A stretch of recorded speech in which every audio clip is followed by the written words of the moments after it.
gente vai falar do nosso trabalho, que a gente escolheu o tema de correlação entre a deficiência de vitamina D e a incidência de fraturas osteoporóticas em idosos, um corte prospectivo. Esse é o sumário. E aí, a deficiência de vitamina D, ela vai ser um problema de saúde pública, né, especialmente entre os idosos, e vai ter um impacto direto na saúde óssea. E aí já sabe-se que esses níveis baixos de vitamina está associado à redução da densidade mineral óssea e que acarreta uma maior fragilidade e o risco aumentado de fraturas osteoporóticas. E aí, naturalmente, com o envelhecimento, afeta a produção e o metabolismo da vitamina D, que vai tornar essa população ainda mais vulnerável. E aí, as fraturas osteoporóticas são uma das principais causas de mortalidade no idoso e vai comprometer tanto a independência dele, mas também vai aumentar a hospitalização e até a mortalidade.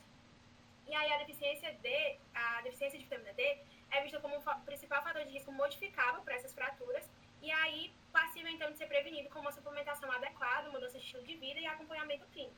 E aí tem um consenso sobre a importância da vitamina D para a saúde óssea, mas ainda há lacuna sobre a real magnitude dessa correlação, com a incidência de fraturas em diferentes populações de idosos e também considerando fatores como exposição solar, uso de medicamentos e a adesão à suplementação.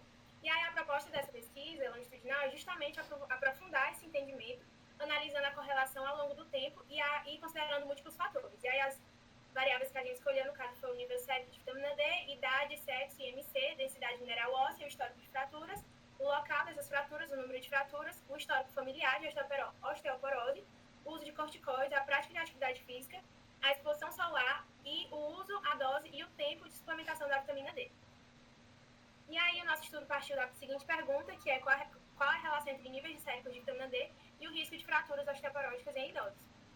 O objetivo geral é investigar a relação entre níveis séricos de vitamina D e o risco de fraturas osteoporóticas em idosos, com os seguintes objetivos específicos, que seriam avaliar a incidência de deficiência de vitamina D em idosos, identificar a incidência de fraturas osteoporóticas na população estudada, correlacionar os níveis de vitamina D com a incidência de fraturas osteoporóticas, analisar fatores de risco adicionais para fraturas osteoporóticas em idosos e avaliar a adesão ao tratamento e suplementação da vitamina D em idosos com deficiência. Vou falar um pouco agora sobre o método do nosso trabalho. Ele, obviamente, como já falei no início, ele vai ser um estudo observacional com delineamento longitudinal. A gente colocou no início na introdução que é um coorte prospectivo, para ficar mais claro, mas como o problema já fala, delineamento longitudinal. O local ele vai ser realizado no Hospital Universitário Professor Alberto Antunes, no HU, aqui na cidade de Maceió, mesmo estado de Alagoas. A amostra que vai ser utilizada ela vai ser composta por indivíduos idosos, como fala já no título do trabalho, com idade igual ou superior a 60 anos de idade. Eles vão ser hospitalizados à instituição de saúde, selecionados para pesquisa, que no caso foi o HU. Os critérios de inclusão vão envolver indivíduos com idade igual ou superior a 60 anos, que aceitem, obviamente, participar de forma voluntária do estudo mediante a assinatura do TCLE. E os critérios de exclusão vão envolver indivíduos com doenças graves ou terminais, com condições que afetem diretamente o metabolismo ósseo, exceto a osteoporose, que é o caso que a gente está analisando aqui, o uso de medicamentos que interfiram nos níveis de vitamina D sem controle médico adequado. Tá, falando agora um pouco sobre o cálculo, sobre a amostragem. O cálculo amostragem foi realizado com base na estimativa de deficiência de vitamina D em idosos, considerada em 50%, com um nível de confiança de 95% e um erro amostrado de 5%, resultando em um tamanho mínimo de amostra de 384 indivíduos. Considerando possíveis perdas e recusas, será acrescido um percentual de 10%, totalizando uma amostra de aproximadamente 423 idosos. A amostragem será feita de maneira consecutiva, conforme a admissão dos pacientes do hospital, respeitando os critérios de inclusão e exclusão estabelecidos, que foi o que eu falei previamente. Agora falando um pouco sobre a coleta de dados. Os dados eles vão ser coletados por meio de revisão de prontuários médicos e exames complementares disponíveis no próprio hospital. As variáveis coletadas incluirão idade, sexo, IMC, histórico familiar de osteoporose e diversas outras variáveis, como, por exemplo, o uso, a dose e o tempo de suplementação de vitamina D. A coleta de dados desse estudo será realizada em 3 momentos distintos, é muito importante deixar claro, ao longo do período de 12 meses, com o objetivo de acompanhar a evolução dos níveis de vitamina D e a incidência de novas fraturas osteoporóticas dos participantes. Inicialmente, será realizada uma série de exames laboratoriais para medir os níveis séricos de vitamina D, cálcio e outros marcadores ósseos dos participantes que estão incluídos no estudo. Além disso, os participantes serão submetidos a uma avaliação clínica completa, com ênfase no histórico de fraturas passadas, e são submetidos a uma avaliação clínica para ver suas comorbidades e fatores de riscos para a osteoporose, como histórico familiar e estilo de vida. Será feito também um exame de densitometria óssea, o DEXA, utilizado para confirmar o diagnóstico de osteoporose e avaliar a densidade mineral óssea dos participantes. Além disso, um questionário sobre hábitos de vida, incluindo alimentação, atividade física e uso de medicamentos e comportamentos de risco também, como tabagismo, por exemplo, e consumo de álcool, será aplicado a todos os participantes para melhorar a compreensão do perfil de cada um deles.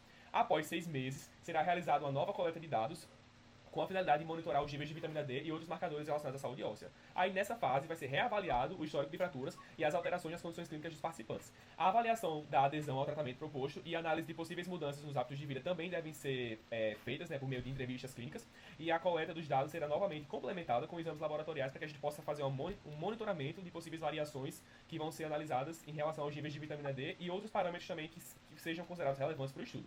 No 12º mês, no último mês de pesquisa, será realizada a coleta final dos dados e a última fase incluirá exames laboratoriais para medir novamente os níveis de vitamina D e outros marcadores ósseos, além da realização de uma nova densimetria óssea para que a gente possa verificar mudanças na densidade mineral óssea. Será feito também o exame clínico final para que a gente possa identificar a ocorrência de fraturas osteoporóticas durante o período do acompanhamento, isso é muito importante, e elas vão ser confirmadas por imagem, como raio-x e tomografia computadorizada. Além disso, novo questionário sobre os hábitos de vida dos participantes, ele vai ser aplicado para que a gente possa avaliar possíveis mudanças nos comportamentos dos participantes durante o estudo.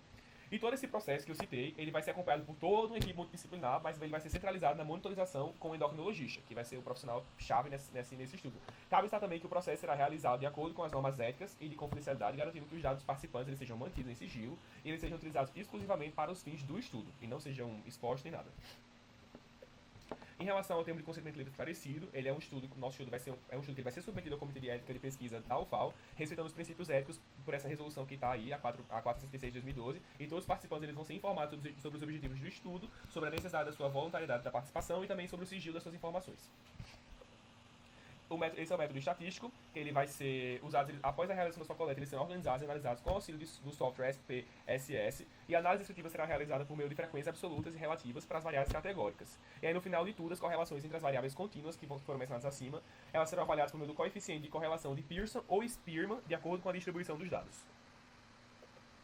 Em relação ao investimento, esse estudo será financiado com recursos próprios dos pesquisadores, então não vai ter nenhum vínculo com indústria farmacêutica ou outra fonte de financiamento, que vai garantir, ao máximo, uma possível isenção de conflitos de interesse. Essas são nossas referências.